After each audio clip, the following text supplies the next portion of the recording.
हमारे धर्म के शंकराचार्य जी ने साईं बाबा को देवताओं का स्थान नहीं दिया है,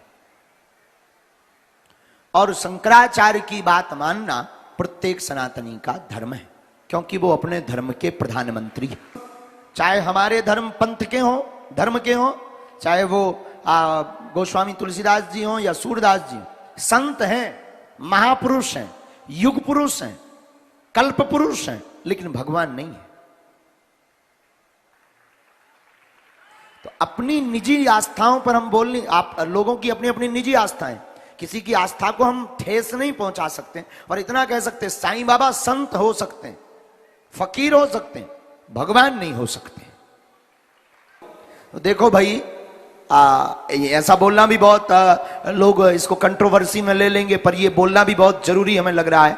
देखो भाई, गीदड़ की खाल पहन करके कोई शेर नहीं बन सकता है। फकीर शब्द तो मुसलमानों में प्रयोग होता है, तो साईं बाबा तो भगवान क्या, वो तो हिंदू भी नहीं है, मुसलमान शब्द से प्रयोग किया जा रहा है, वो तो मुसलमान है। क्योंकि फकीर शब्द तो हमारे यहाँ संतों को संत कहा जाता है, जबकि उनको फकीर कहते हैं। फकीर मुसलमानी शब्द है, फकीर मतलब होता है मुसलमानी शब्द में, उर्दू में फकीर को संत कहते हैं। हम लोग फकीर नहीं कहते, हम लोग साधु कहते हैं, संत कहते हैं, ऋषि और मुनि कहते हैं।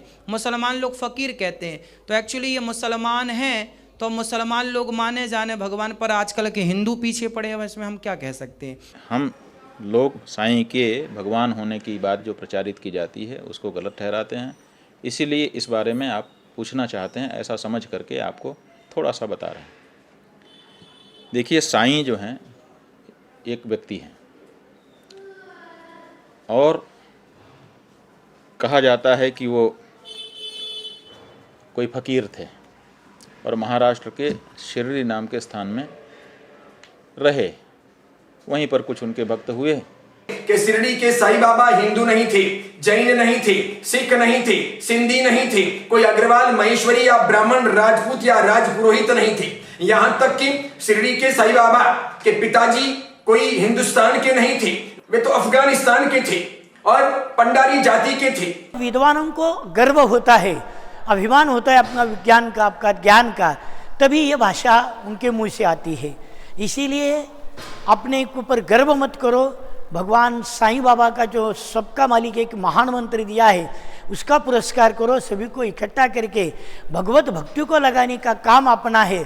इसीलिए कोई सनातनी हो या कोई बागेश्वर हो, ये कोई भी उनको अधिकार नहीं है कि भावना से खिलवाड़ करने का।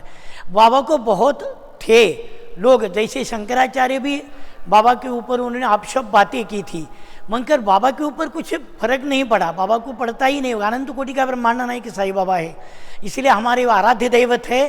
और हमारे आराध्य दैवत के ऊपर किसी ने भी छिड़काव किया तो भक्त नहीं सहन कर सकते, भगवान को कुछ फर्क नहीं पड़ता।